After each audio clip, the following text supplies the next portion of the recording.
We start a new line for a new speaker, don't we?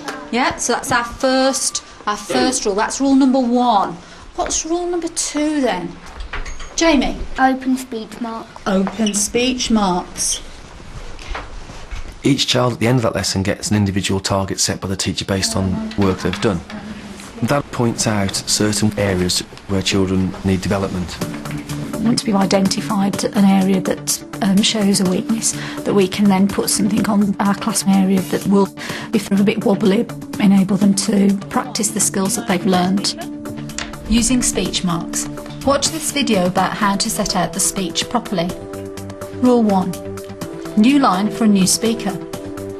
There's a certain group of children who don't necessarily contribute very often in class, but do contribute online. So things like the learning videos, recap, the main teaching points.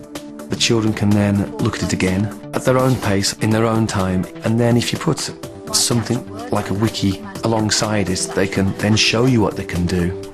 Punctuation before closing the speech marks. Now if you want to go onto the wiki, there'll be an activity there for you to do to see if you can remember the 6 speech rules. We don't do this for every lesson. We focus on core skills like spelling and speech marks, capital letters. To generate a quick recap of the lesson takes about 10 minutes, and from a teacher's point of view, you can archive it and use the same one next year. It's made a massive difference because the children can then go home and work with their parents or on their own. It's just reinforcing everything that you've done in class.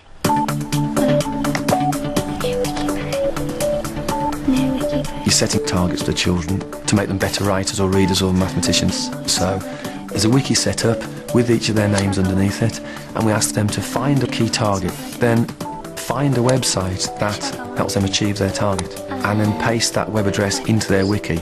So over time, you'll have a bank of websites that really address the things that they keep getting wrong. Generally, children pick websites that they find motivating or fun, and if they can learn that whilst having fun, then even better. My literacy target was don't use said. Use different words instead of said. I went on a website what helped me meet my target. It's better because now I'm using like croaked and whispered. It's giving the reader more expression.